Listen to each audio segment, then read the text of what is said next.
Hello વિદ્યાર્થી મિત્રો, હું કિશન ઠુમર આજે આ વિડીયોમાં તમારા માટે લાવ્યો છું એક નવું ચેપ્ટર એનસીઈઆરટી સિલેબસ ધોરણ 10 ચેપ્ટર નંબર 7 યામ ભૂમિતિ કોઓર્ડિનેટ જીઓમેટ્રિક। મિત્રો આ ચેપ્ટરમાં આપણે જે કંઈ પણ શીખવાનું છે તે યામાક્ષોને આધારિત છે। કોઈ પણ બિંદુ હોય તેમની વચ્ચેનું અંતર હોય, બે બિંદુઓ મતલબ કે ત્રણ બિંદુ આપેલા હોય તો ત્રિકોણના બિંદુઓ છે, ચાર બિંદુ આપેલા હોય તો ચતુષ્કોણના બિંદુઓ છે। આવી ચકાસણી અલગ અલગ કરીને આપણે યામ ભૂમિતિનો ઉપયોગ કેવી રીતે થાય તેની આપણે આ ચેપ્ટરની અંદર ચર્ચા કરવાની છે। મતલબ કોઈ એક બિંદુએથી બીજા બિંદુઓ વચ્ચેનું અંતર તમારે માપવું હોય, ડિસ્ટન્સ કેટલું છે, તો ત્યારે તમારે યામ ભૂમિતિની જરૂરિયાત પડે છે। અંતર હોય, ઊંચાઈ હોય, આવી બધી જગ્યાએ બિંદુઓમાં યામ મતલબ કે યામાક્ષોની મદદથી કોઈ બિંદુ આપેલું હોય એક્સ યામ અને વાય યામ, ત્યારે આપણે અંતર માપવું હોય મિત્રો, રેડી, તો ત્યારે આપણે યામ ભૂમિતિનો ઉપયોગ કરીએ છીએ, એટલે કે કોઓર્ડિનેટ જીઓમેટ્રીનો આપણે ઉપયોગ કરીએ છીએ, રેડી। આ ઉપરાંત આપણે ત્રિકોણના જે બિંદુઓ આપેલા હોય તેની મદદથી આપણે ક્ષેત્રફળ કેવી રીતના મેળવવું તે પણ આ ચેપ્ટરની અંદર આપણે જોવાનું થશે। મતલબ કે કોઈ ત્રણ બિંદુ આપેલા હોય, બાજુઓ ઉપરથી તો આપણે ત્રિકોણનું ક્ષેત્રફળ મેળવીએ છીએ 1/2 પાયો ગુણ્યા વેધ, અથવા સમબાજુ ત્રિકોણ હોય તો √3 બાજુનો સ્ક્વેર છેદમાં 4, આવી રીતના અલગ અલગ રીતે ત્રિકોણનું ક્ષેત્રફળ તો મેળવીએ છીએ। પરંતુ યામ આપેલા હોય, બિંદુઓના યામ આપેલા હોય, એ બિંદુ, બી બિંદુ અને સી બિંદુ, તેની ઉપરથી ત્રિકોણનું ક્ષેત્રફળ કેવી રીતના મેળવવું તેની પણ ચર્ચા આ વિડીયોની અંદર આ ચેપ્ટરની અંદર થશે। તો આપણે તેની વાત કરશું। સૌથી પહેલાં આપણે બેઝિક કન્સેપ્ટ જે હોય છે યામ ભૂમિતિના તે આપણે ક્લિયર કરશું। મિત્રો આ જે કન્સેપ્ટ છે તે તમે ધોરણ 9ની અંદર પણ ભણી ગયેલા હશો યામ ભૂમિતિની, રેડી। મતલબ કે સમતલમાં આપણે કોઈ પણ બિંદુ દર્શાવવું હોય મિત્રો, તો યામાક્ષો પરસ્પર લંબ હોય તેવા યામાક્ષોની જરૂર પડે છે। તો મિત્રો આ વાય અક્ષ છે અને આ એક્સ અક્ષ છે, મતલબ કે આ બે પરસ્પર લંબ છે, રેડી। કોઈ પણ બિંદુ, આ એક્સ અક્ષ અને વાય અક્ષ, એક્સ અક્ષ અને વાય અક્ષ, કોઈ પણ બિંદુનું માપ કેવી રીતના હોય છે? માની લો કે અહીંયા કોઈ એક બિંદુ છે એ એક્સ કોમા વાય, રેડી, તો આ કેવી રીતના અંતર દર્શાવે છે? મતલબ કે અહીંયા બિંદુ છે, રેડી, તો આ વાય અક્ષથી કેટલું અંતર, કેટલા અંતર દૂર છે તેને આપણે એક્સ અક્ષ કહીએ છીએ, સોરી એક્સ યામ કહીએ છીએ। વાય અક્ષથી કેટલું દૂર છે તેને આપણે શું કહીએ છીએ મિત્રો? એક્સ યામ। અને એક્સ અક્ષથી કેટલે ઉપર છે અથવા તો નીચે છે, રેડી, આને આપણે વાય યામ કહીએ છીએ। કોઈ પણ બિંદુનો એક્સ યામ અને વાય યામ શું દર્શાવે છે મિત્રો? વાય અક્ષથી કેટલા અંતર દૂર છે તો તે થશે એક્સ યામ, અને એક્સ અક્ષથી કેટલા અંતર દૂર એટલે કે ઉપર હોઈ શકે અથવા તો નીચે હોઈ શકે, રેડી, તો તેને કહેવાય છે વાય યામ, રેડી। તો આવી રીતના કોઈ પણ બિંદુ દર્શાવવામાં આવે છે। આ એક બિંદુ માટેની વાત હતી, મતલબ કે તમે જે 9મા ધોરણમાં ભણી ગયેલા છો તે લગભગ એક બિંદુ ઉપર આધારિત હતું। આપણે જે 10મા ધોરણમાં યામ ભૂમિતિ ભણવાનું છે તે લગભગ બે બિંદુઓ ઉપર, ત્રણ બિંદુઓ ઉપરની ચર્ચા કરવાની થશે। તો સૌથી પહેલી આ બેઝિક માહિતી તમને ખબર હોવી જોઈએ, એક્સ યામ કોને કહેવાય, વાય યામ કોને કહેવાય। એક્સ યામ એટલે મેં તમને કીધું એ રીતના વાય અક્ષથી કેટલા અંતર દૂર છે તેને એક્સ યામ કહીએ છીએ, અને એક્સ અક્ષથી કેટલા અંતર દૂર છે મતલબ કે કોઈ પણ બિંદુ હોય તેની વાત કરીએ છીએ તો તેને આપણે વાય યામ કહીએ છીએ, રેડી। તો મિત્રો આ કન્સેપ્ટ તમારા ક્લિયર હોય, રેડી, તો તમે આરામથી કોઈ પણ બે બિંદુઓ વચ્ચેનું અંતર અને આ બધી વસ્તુની જે આપણે વાત કરવાની છે તે તમે ભણી શકશો। માની લો કે આપણે એક એક્ઝામ્પલ લઈએ મિત્રો, અહીંયા આપણે આ 0 દર્શાવી, અહીંયા 1 દર્શાવી, અહીંયા 2 દર્શાવી, અહીંયા આપણે 1 દર્શાવી, આ 2 દર્શાવી, અહીંયા 3 દર્શાવી, આવી રીતના દર્શાવી। પોઝિટિવ સાઈડ છે એટલા માટે પ્લસમાં છે, નેગેટિવ સાઈડ હોય એક્સ અક્ષની આ બાજુ નેગેટિવ સાઈડ હોય, વાય અક્ષની આ નીચેની સાઈડ આપણે નેગેટિવ હોય છે, તો અત્યારે આપણે ધન સાઈડ બિંદુ દર્શાવેલું છે। તો આ વાય અક્ષ છે તેનાથી આ બિંદુ કેટલા એકમ અંતર દૂર છે? તો 1 એકમ અંતર, 2 એકમ અંતર, તો અહીંયા એક્સ યામ થશે 2, રેડી। આ જ રીતના આ જે બિંદુ છે તે એક્સ અક્ષથી કેટલા એકમ ઉપર છે? તો કે 1 એકમ, 2 એકમ અને 3 એકમ ઉપર જોવા મળે છે, તો અહીંયા 3 આવશે, એટલે કે 2,3, રેડી। તો આવી રીતના બિંદુ દર્શાવવામાં આવે છે। સમતલ કોઈ પણ હોઈ શકે, આ 2Dમાં દર્શાવવામાં, મતલબ કે આ 2D છે, એક્સ યામ અને વાય યામ દર્શાવે છે એટલે આને 2D કહેવાય છે, 2 ડાયમેન્શનલમાં, રેડી। હવે નેક્સ્ટ આ વસ્તુ આપણે માપમાં લીધી, મતલબ કે અહીંયા પર્ટિક્યુલર આપણને ડિસ્ટન્સ આપેલું છે, બે બિંદુ મતલબ કે 2 એકમ દૂર છે અને અહીંયા 3 એકમ ઉપર છે, તો આપણે 2,3 લખ્યું, એટલે કે જે એ બિંદુ છે તે એ વાય અક્ષથી 2 અંતર દૂર છે, 2 એકમ અંતર દૂર છે, અને એક્સ અક્ષથી 3 એકમ અંતર ઉપર છે, એટલા માટે 2,3 ને આપણે અહીંયા દર્શાવીએ છીએ, રેડી। અને અહીંયા તમે જોશો મિત્રો, એક્સ અક્ષ અને વાય અક્ષ જ્યાં છેદે છે તે બિંદુને ઉદ્ગમ બિંદુ કહેવામાં આવે છે, રેડી, જેના અહીંયા 0,0 હોય છે, મતલબ કે એક્સયામ પણ 0 હોય છે અને વાયયામ પણ 0 હોય છે, જેને ઉદ્ગમ બિંદુ કહેવામાં આવે છે. રેડી? તો આ બેઝિક કન્સેપ્ટ છે મિત્રો. આ બેઝિક કન્સેપ્ટ ઉપરથી આપણે આગળ વાત કરીએ અંતરસૂત્ર. તો મેઇન વસ્તુ છે અંતરસૂત્ર. મિત્રો આ ચેપ્ટરની અંદર અંતરસૂત્ર તમને આવડતું હશે તો બાકીના બધા કન્સેપ્ટ તમે સમજી શકશો. અંતરસૂત્ર ઉપર આધારિત આખું ચેપ્ટર છે. અંતરસૂત્ર તમને આવડતું હોવું જોઈએ. ગમે ત્યારે તમે યાદ કરો તો અંતરસૂત્ર તમને યાદ જ હોવું જોઈએ, તો આ ચેપ્ટર તમે આરામથી સોલ્વ કરી શકશો. આ ચેપ્ટરનું નામ છે યામ ભૂમિતિ. ચેપ્ટર નંબર 7 છે, ધોરણ 10 NCERT સિલેબસની અંદર ચેપ્ટર નંબર 7 યામ ભૂમિતિ. એક્ઝામમાં 4 માર્ક્સની અંદર પૂછાય છે. એક દાખલો 1 માર્કનો હેતુલક્ષી હોય છે અને એક દાખલો 3 માર્કનો હોય છે. રેડી? આવી રીતના ટોટલ 4 માર્કની અંદર આ ચેપ્ટર પૂછાશે. ઇંગ્લિશમાં કોઓર્ડિનેટ જીઓમેટ્રી કહેવામાં આવે છે, મતલબ કે આ જે કન્સેપ્ટ જીઓમેટ્રીનો કન્સેપ્ટ છે. રેડી? તો સૌથી પહેલા શરૂઆત કરીએ અંતરસૂત્ર, ડિસ્ટન્સ. રેડી? બે બિંદુઓ વચ્ચેનું જે ડિસ્ટન્સ હોય છે તેને અંતરસૂત્ર કહેવામાં આવે છે. કોઈ પણ બે બિંદુઓ A અને B વચ્ચેના અંતરને AB આવી રીતના દર્શાવીએ છીએ. AB જેવી રીતના આપણે ત્રિકોણની બાજુઓનું માપ દર્શાવીએ AB, એવી રીતના અંતરસૂત્રને પણ AB દ્વારા દર્શાવવામાં આવે છે. રેડી? એટલે કે A થી B વચ્ચેનું અંતર તમારે મેળવવું હોય તો તેની સંજ્ઞા છે AB. કેટલી વખત આવી રીતના પણ હોય છે distance from A to B. બરાબર છે? આ AB લખો કે distance from A to B લખો, બંને સંજ્ઞા એક જ છે. બંને વસ્તુ શું દર્શાવે છે મિત્રો?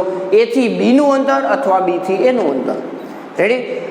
અહીંયા જ્યાં ઊભો છું ત્યાંથી આ કેમેરા વચ્ચેનું જે ડિસ્ટન્સ છે, માની લો કે હું જે ઊભો છું તે A બિંદુ છે અને જે સ્ટેન્ડ એટલે કે જે અત્યારે કેમેરો છે તે ડિસ્ટન્સને આપણે તે બિંદુને આપણે B કહી દઈએ, તો A થી B નું અંતર કયો કે B થી A નું અંતર કયો? બે સેમ જ આવશે. રેડી? કારણ કે અંતર અહીંયા તમે જોશો તો બે વચ્ચેનો જે ડિફરન્સ જોવા મળે છે તે બે કેવો હશે મિત્રો? સેમ હશે. એટલે કે A થી B નું અંતર કયો કે B થી A નું અંતર કયો? બે કેવો આવશે મિત્રો? સેમ આવશે. રેડી? તો આવી રીતના ત્યાં લખેલું છે A થી B નું અંતર AB અને B થી A નું અંતર BA એક જ રાશિ દર્શાવે છે, એટલે કે AB બરાબર BA થાય. મતલબ કે A થી B નું અંતર મેળવો કે B થી A નું અંતર મેળવો, કેવું થશે મિત્રો? સેમ થશે. કેવી રીતના સેમ થશે એ પણ આપણે હમણાં થોડીક પછી જોશું. માની લ્યો હવે આપણે અંતરસૂત્રનો આપણે મતલબ કે જે ફોર્મ્યુલા છે તે કેવી રીતના હોય છે તે આપણે જોઈએ. બિંદુઓ P, બે બિંદુ આપેલા છે P અને Q. બે બિંદુ આપેલા છે, એક બિંદુ P છે અને બીજું બિંદુ Q છે. બે વચ્ચેનું અંતર આપણે મેળવવું હોય તો તેની ફોર્મ્યુલા શું છે તે આપણે જોશું. તો આ P બિંદુના યામ આપેલા છે x1, y1. xm છે x1 અને ym છે y1. Q બિંદુ માટે xm છે x2 અને ym છે y2. રેડી? તો બે બિંદુ છે P અને Q. રેડી? વચ્ચેનું અંતર દર્શાવવા માટે આપણે સંજ્ઞા છે PQ. આનું સૂત્ર શું છે મિત્રો? અંડરરૂટમાં એટલે કે વર્ગમૂળની અંદર આ જે બંને બિંદુના એક્સયામ છે તેના તફાવતનો સ્ક્વેર વત્તા વાયયામના તફાવતનો સ્ક્વેર. વર્ગમૂળની અંદર એક્સયામના તફાવતનો સ્ક્વેર વત્તા વાયયામના તફાવતનો સ્ક્વેર. કોઈ પણ બે બિંદુ વચ્ચેનું અંતર મેળવવું હોય મિત્રો, અત્યારે આપણે x1 અને y1 અને x2 અને y2 માટે વાત કરીએ છીએ. મતલબ કે પેલું બિંદુ P x1 y1 છે, બીજું બિંદુ Q x2 y2 છે. આવી રીતના આપણે દર્શાવી છે. પરંતુ જનરલ ફોર્મમાં આપણે ફોર્મ્યુલા યાદ રાખવી હોય મિત્રો તો આવી રીતના યાદ રાખી શકો છો. કોઈ પણ બે બિંદુ વચ્ચેનું અંતર એટલે કે વર્ગમૂળની અંદર એક્સયામના તફાવતનો સ્ક્વેર વત્તા વાયયામના તફાવતનો સ્ક્વેર, જેને આપણે બે બિંદુઓ વચ્ચેનું અંતરનું સૂત્ર કહીએ છીએ. રેડી? તો આ મિત્રો ખાસ યાદ રાખજો. આ પેલા બિંદુ માટે એક્સયામ x1 છે, બીજા બિંદુ માટે એક્સયામ x2 છે, તો બેના તફાવત કર્યા અને એનો સ્ક્વેર કર્યો વત્તા પેલા બિંદુનો વાયયામ y1 છે, બીજા બિંદુનો વાયયામ y2 છે, તો એ બે વચ્ચેનો તફાવત કર્યો એટલે કે y1 - y2 એનો સ્ક્વેર અને આખું વર્ગમૂળની અંદર. રેડી? તો આના ઉપરથી આપણને એવો આઈડિયા આવે મિત્રો કે અહીંયા આપણે જાણીએ છીએ કે a - b આખાઈનો સ્ક્વેર કરીએ કે b - a આખાઈનો સ્ક્વેર કરીએ તો બે વચ્ચે કોઈ ડિફરન્સ નથી. આવું તમે 9મા ધોરણની અંદર આ અવયવ પાડવાની ફોર્મ્યુલા તમે ભણી ગયા છો. a - b આખાઈનો સ્ક્વેર બરાબર b - a આખાઈનો સ્ક્વેર. કારણ કે વર્ગમૂળ કરવામાં આવે છે, વર્ગ કરવામાં આવે છે, એટલા માટે a - b આખાઈનો સ્ક્વેર કરો કે b - a આખાઈનો સ્ક્વેર કરો, બંનેના મૂલ્ય સેમ આવશે. એટલા માટે તમે અહીંયા આ x1 - x2 કરશો અથવા તો x2 - x1 કરશો તો બેના મૂલ્ય સેમ આવશે. કારણ કે ઉપર વર્ગ છે. મતલબ માની લ્યો કે અહીંયા x1 2 છે અને અહીંયા 1 છે, તો 2 - 1 કરશો એટલે 1 થશે, એટલે 1નો સ્ક્વેર 1 થશે. રેડી? માની લો કે 1 - 2 કરો છો, ઊંધું કરો, પહેલા 1 લખો પછી 2 લખો, તો 1 - 2 લખશો તો -1 થશે, -1નો સ્ક્વેર પણ 1 થશે. રેડી? એટલા માટે જ અહીંયા આપણે એવું બોલીએ છીએ કે એક્સયામના તફાવતનો સ્ક્વેર વત્તા વાયયામના તફાવતનો સ્ક્વેર આખું શેમાં આવશે મિત્રો? વર્ગમૂળમાં, જેને કહેવામાં આવે છે અંતરસૂત્ર. તો આ અંતરસૂત્ર જે છે તે એકદમ ઇમ્પોર્ટન્ટ છે મિત્રો. આ સૂત્ર આવડતું હશે તો તમે આખા ચેપ્ટર તમારું મજબૂત થઈ જશે, એટલું તમારે વ્યવસ્થિત રીતે સોલ્યુશન કરવાનું રહેશે. રેડી? આને આપણે બીજી રીતે લખવું તો આ રીતના લખી શકીએ છીએ, આ બાજુ વર્ગમૂળ છે, આ બાજુ આવે તો વર્ગ થઈ જાય, અથવા તો બંને બાજુ વર્ગ કરશો તો વર્ગમૂળ અને વર્ગ ભેગા થાય તો નીકળી જાય. રેડી? તો અહીં લખાઈ ગયું છે PQ આખાઈનો સ્ક્વેર બરાબર એક્સિયમના તફાવતનો સ્ક્વેર વત્તા વાયમના તફાવતનો સ્ક્વેર. આ બાજુ જે વર્ગમૂળ હતું તે નીકળી ગયું કારણ કે બંને બાજુ વર્ગ લીધું. તો તમે આ પ્રમાણે પણ લખી શકો છો. રેડી? અથવા આ પ્રમાણે પણ લખી શકો છો. જ્યારે આપણે દાખલાનું સોલ્યુશન કરશું ત્યારે આપણે આ સૂત્રનો ઉપયોગ કરશું. છેલ્લે જે આન્સર આવે તેનું વર્ગમૂળ કાઢવામાં આવશે. રેડી? કારણ કે આ વસ્તુ તમે ભેગી લખતા જશો તો કન્ફ્યુઝન થઈ જશે. જે લખેલું હશે તે બહુ અલગ પ્રકારનું લાગશે. એટલા માટે આપણે આવી રીતના સોલ્યુશન કરી અને છેલ્લે આપણે શું કરશું મિત્રો, એનું વર્ગમૂળ કાઢી નાખશું. રેડી? તો આ પણ ફોર્મ્યુલા યાદ રાખવી અથવા તો આ યાદ હશે તો તેના ઉપર તમે આ લખી શકશો. રેડી? તો આ બે બિંદુઓ વચ્ચેનું અંતર દર્શાવવા માટેનું સૂત્ર હતું. નેક્સ્ટ એવો પોઈન્ટ છે મિત્રો, એક્સ અક્ષ પરના બે બિંદુઓની વાત કરીએ. એક્સ અક્ષ પર કોઈ પણ આ એક્સ અક્ષ છે તેના પર એક બિંદુ અહીંયા છે A1, સોરી A લઈ લે, અને આ એક બિંદુ છે B. રેડી? આના આપણે આમ લઈ લઈએ x1, 0 અને આ x2, 0. તો એક્સ અક્ષ પરના બે બિંદુઓ વચ્ચેનું અંતર મેળવવું હોય મિત્રો તો ડાયરેક્ટલી તમે વાયયામ તો 0 જ છે, વાયયામ ત્યાં શું થશે મિત્રો, 0, 0. તો આમાં તમે મૂકો x1 - x2 આખાઈનો સ્ક્વેર વત્તા y1 - y2 આખાઈનો સ્ક્વેર, જેમાં એક્સએમના તફાવતનો સ્ક્વેર વત્તા વાયયામના તફાવતનો સ્ક્વેર કરશો તો વાયયામ કેટલા છે મિત્રો, 0 - 0 આખાઈનો સ્ક્વેર એટલે 0 થશે. તો આ બાજુનો ભાગ નીકળી જશે અને આટલું વધશે એટલે શું, તો કે વર્ગમૂળમાં x1 - x2 આખાઈનો સ્ક્વેર. હવે વર્ગમૂળ અને વર્ગ ભેગા થાય જ્યારે નીકળી જાય ત્યારે માનાંકમાં આવે છે. એટલા માટે અહીં લખ્યું છે માનાંકમાં x1 - x2, માનાંકમાં x1 - x2. આનું એક જ કારણ છે મિત્રો, કોઈ પણ જગ્યાએ તમે ડિસ્ટન્સ લેશો એટલે કે અંતરનું માપન કરશો ત્યારે હંમેશા ધન હશે. ક્યારે પણ અંતર ઋણ હોતું નથી. શૂન્ય હોઈ શકે પરંતુ ઋણ ના હોઈ શકે. રેડી? મતલબ કે આ બિંદુ છે એ જ બિંદુનું બીજું એક બિંદુ ત્યાં રાખો, બે વચ્ચેનું અંતર મેળવશો તો શૂન્ય હોઈ શકે પરંતુ કોઈ દી અંતર ઋણ હોતું નથી, એટલે કે ધન જ હોય છે.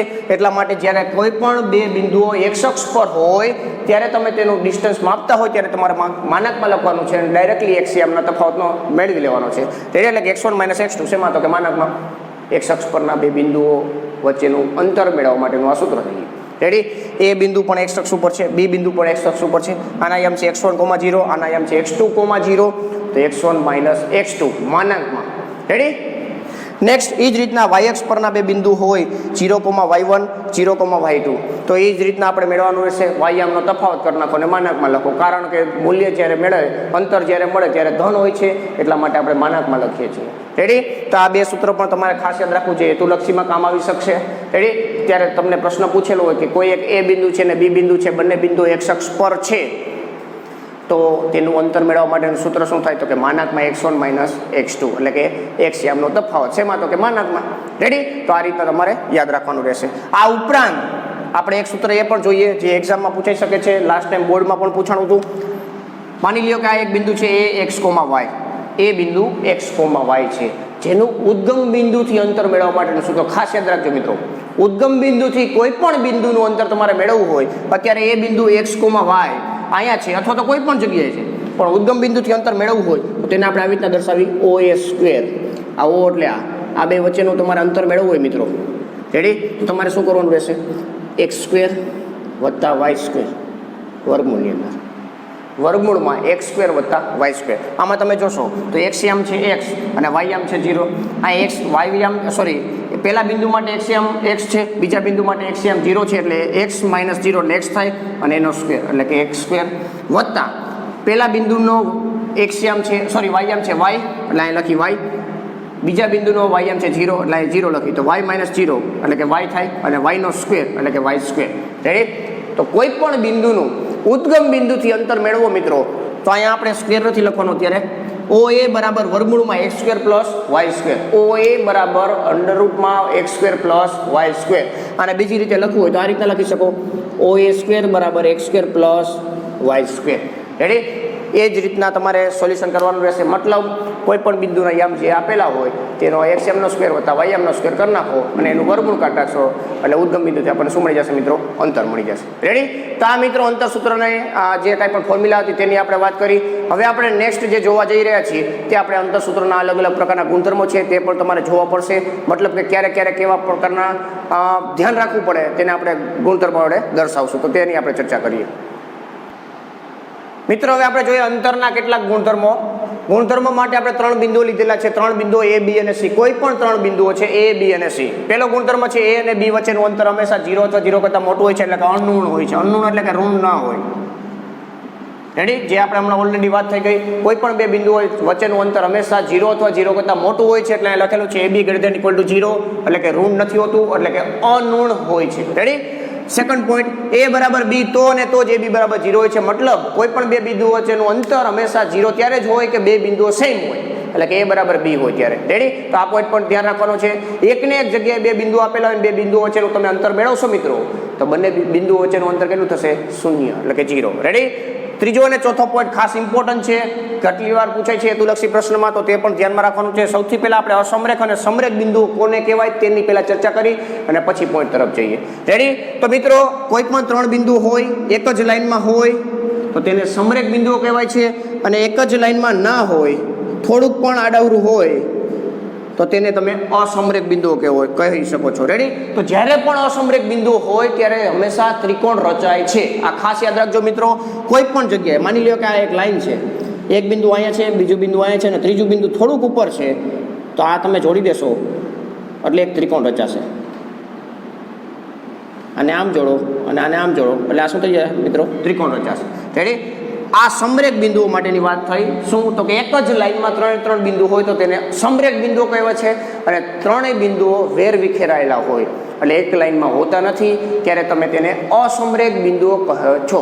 રેડી? તો આ ખાસ યાદ રાખજો.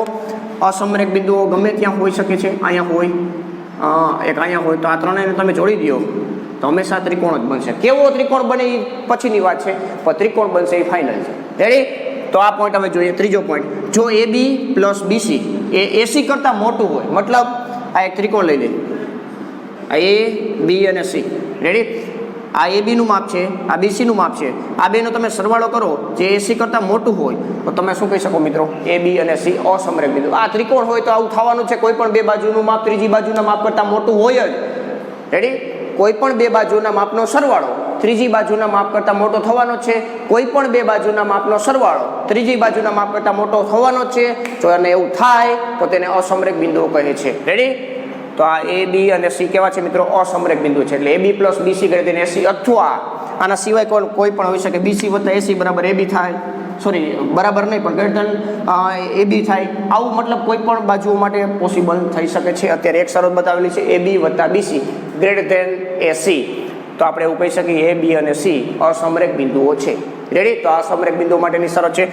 ચોથી શરત, જો A, B અને C સમરેખ બિંદુ હોય, મતલબ કે સમરેખ હોવા માટેની શરત હવે જોવાની છે. કોઈ પણ બે બાજુઓનો સરવાળો ત્રીજી બાજુ જેટલો થાય, કોઈ પણ બે બાજુનો સરવાળો ત્રીજી બાજુ જેટલો થાય તો તેને સમરેખ બિંદુઓ કહેવાય છે. કોઈ પણ બે બાજુનો સરવાળો, આપણે એવું બોલીએ છીએ ત્રિકોણ માટે અત્યારે, કોઈ પણ બે, પણ ત્રિકોણ થશે નહીં. કોઈ પણ બે બાજુનો સરવાળો ત્રીજી બાજુ જેટલો થાય તો તેને સમરેખ બિંદુ કહેવાય છે. પણ કેવી રીતના હવે જોઈએ. માની લો કે આવી રીતના એક લાઈનમાં છે A, B, C.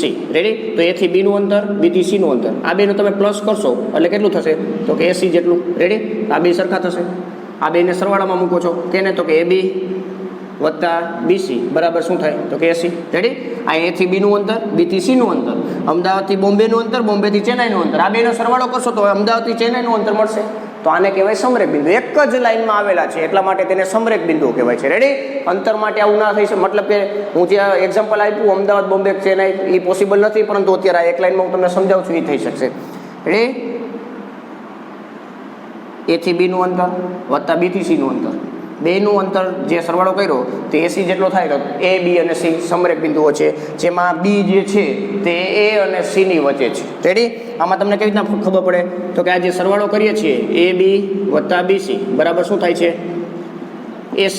તો આના ઉપરથી આપણે આ શરત ઉપરથી ડાયરેક્ટલી ખબર પડી શકે કે A અને C ની વચ્ચે B બિંદુઓ છે, કારણ કે B બેમાં સામાન્ય છે. તો B બિંદુ ક્યાં હોય મિત્રો? A અને C ની વચ્ચે હોય. આવી બીજી શરત પણ પોસિબલ છે. માની લો કે અહીંયા C રાખી દો અને અહીંયા B રાખી દો, તો અહીંયા શું થશે? AC + BC બરાબર શું થશે? તો કે AB. રેડી? તો બેમાં C સામાન્ય છે. C ક્યાં છે? તો કે વચ્ચે છે. રેડી? આવી ત્રીજી શરત હોઈ શકે, A વચ્ચે હોય, B અને C સાઈડમાં હોય, તો કે AB + AC = BC. રેડી? તો આપણે આવું લખી શકીએ, તો એવું કહી શકાય મિત્રો કે A, B અને C સમરેખ બિંદુઓ છે. રેડી? તો આથી મિત્રો 4 પોઈન્ટ ગુણધર્મ માટે અંતરના કેટલા ગુણધર્મની વાત કરી તેમાં 4 પોઈન્ટ તમને જોવા મળ્યા. હવે આપણે જે વાત કરવાની છે મિત્રો, તો અલગ અલગ પ્રકારના ત્રિકોણો હોય છે, અલગ અલગ પ્રકારના ચતુષ્કોણ હોય છે. તો કેવા ટાઈમે અંતર ઉપરથી આપણે કેવા સમયે કેવા પ્રકારનો ત્રિકોણ છે તેની આપણે ચર્ચા કરીએ. મતલબ કે આપણને તે ખબર પડી જાય કે સમબાજુ ત્રિકોણ હોય તો બધી બાજુના માપ સરખા હોય છે, વિષમ બાજુ હોય તો બધી બાજુના માપ અલગ અલગ હોય છે. રેડી? કાટકોણ ત્રિકોણ હોય તો પાયથાગોરસના નિયમનું પાલન થતું હોય. રેડી? તો આવી અલગ અલગ જે શરતો છે તે આપણે જોઈએ, જેથી કરીને આપણને આઈડિયા આવી જાય કે આ જ્યારે પણ એવો પ્રશ્ન પૂછાય કે આ 3 બિંદુઓ કયા ત્રિકોણના શિરોબિંદુઓ છે, એવા પ્રશ્ન આપણને પૂછાશે. તો એના માટે આપણને ત્રિકોણો અલગ અલગ પ્રકારના જે ત્રિકોણો છે તેની શરતો ખબર હોવી જોઈએ. અથવા એવો પણ પ્રશ્ન પૂછાય 4 બિંદુઓ આપેલા હોય અને 4 બિંદુઓ કયા પ્રકારના ચતુષ્કોણના શિરોબિંદુઓ છે, આવો પ્રશ્ન પૂછાય તો ત્યારે પણ આપણને આઈડિયા આવી જાય કે આ કયા પ્રકારના ચતુષ્કોણના શિરોબિંદુઓ છે. તો તેના માટેની અલગ અલગ શરતો છે, તો તે આપણે જોઈએ. રેડી? તો આપણે હવે મિત્રો નેક્સ્ટ ત્રિકોણની શરતો અને ચતુષ્કોણની શરતો માટેની વાત કરીએ. રેડી? અલગ અલગ પ્રકારના ત્રિકોણો અને અલગ અલગ પ્રકારના ચતુષ્કોણ વિશે આપણે ચર્ચા કરવા જઈ રહ્યા છીએ, જે તમે ઓલરેડી લગભગ 9મા ધોરણની અંદર ભણી ગયા છો કે કેવા કેવા પ્રકારના ત્રિકોણો હોઈ શકે, તેને ઓળખવા માટેની શરતો શું છે, કેવા કેવા પ્રકારના ચતુષ્કોણ હોઈ શકે અને તેને ઓળખવા માટેની શરતો શું છે. તો તે આપણે એકવાર પાછી રિપીટ કરી, જેથી કરીને આપણે જે કાંઈ પણ દાખલા છે તેમાં આપણે સોલ્યુશન મેળવવા માટે આપણે આઈડિયા આવશે. રેડી? તો સૌથી પહેલા આપણે ત્રિકોણની વાત કરીએ મિત્રો, તો ત્રિકોણ એબીસીમાં 3 શિરોબિંદુ હોય છે. રેડી? એ આપણે જાણીએ છીએ. જો AB બરાબર BC બરાબર AC તો ત્રિકોણ ABC ને શું કહેવાય? સમબાજુ ત્રિકોણ કહેવાય. બધી બાજુઓના માપ એટલે કે બધી બાજુઓના અંતર માપ કેવી રીતના મેળવશું મિત્રો? A અને B વચ્ચેનું અંતર, B અને C વચ્ચેનું અંતર અને A અને C વચ્ચેનું અંતર.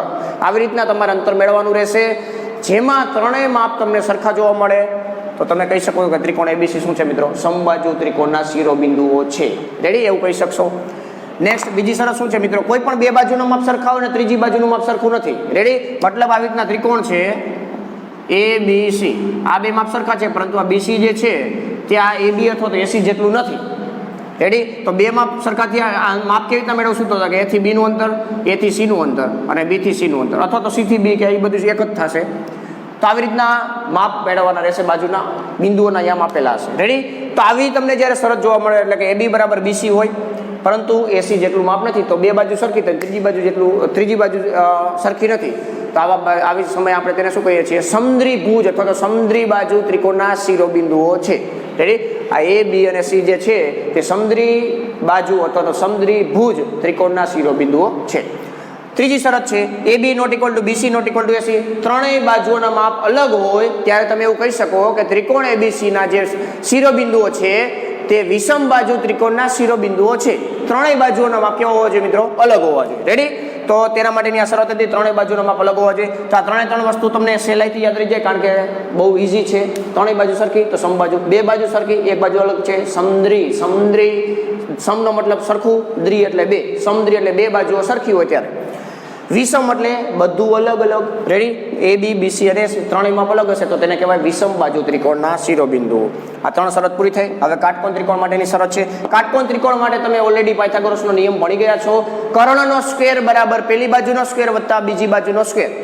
રેડી? તો આ નિયમનું જો પાલન થતું હોય, AB સ્ક્વેર વત્તા BC સ્ક્વેર બરાબર AC સ્ક્વેર, જ્યાં AC કર્ણ હોય અને બાકીની બે બાજુના વર્ગોનો સરવાળો જેટલું થતું હોય તો ત્રિકોણ ABC ને કાટકોણ ત્રિકોણ છે તેવું કહેવાય. એટલે કે કાટકોણ ત્રિકોણના શિરોબિંદુઓ છે તેવું તમે કહી શકો છો. અને ખૂણો B 90 થાય, કારણ કે બેમાં કોમન છે, AC કર્ણ થશે. બરોબર છે? આ રીતના બીજી બે શરત બની શકે.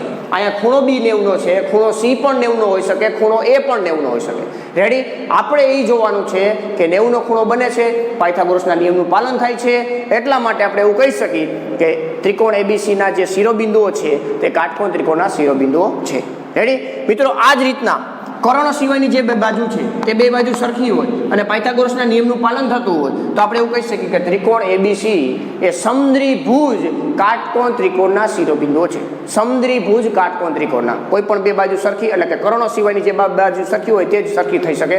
કર્ણો કોઈ દી સરખો થઈ શકે નહીં, કારણ કે કર્ણ હંમેશા મોટી બાજુ હોય. રેડી? કાટકોણ ત્રિકોણમાં 3 બાજુ હોય, તેમાં કર્ણ સૌથી મોટી બાજુનું માપ કહેવાય.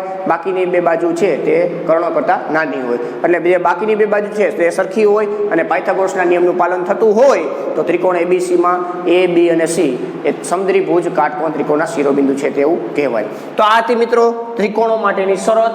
ખાસ યાદ રાખજો, દાખલામાં આવા પ્રકારના દાખલા જોવા મળશે તમને. નેક્સ્ટ આવશે ચતુષ્કોણ માટે. ચતુષ્કોણ અત્યારે તમારી સામે 4 પ્રકારના છે: સમાંતર બાજુ ચતુષ્કોણ, સમબાજુ ચતુષ્કોણ, લંબચોરસ અને ચોરસ. તમારે કેવી રીતના યાદ રાખવાનું છે મિત્રો? પહેલા સાથે ત્રીજું, બીજા સાથે ચોથું. કારણ કે અહીંયા છે સમાંતર બાજુ માટેનું છે, તો સમાંતર બાજુ ચતુષ્કોણ છે તે લંબચોરસ જેવું હોય. લંબચોરસ જે છે તેને થોડોક બેન્ડ મારી દો એટલે સમાંતર બાજુ ચતુષ્કોણ થઈ જાય. આવું આકૃતિમાં થઈ શકે. શરત અલગ છે. સમબાજુ ચતુષ્કોણ અને ચોરસ બે એકબીજા ઉપર ડિપેન્ડેન્ટ છે.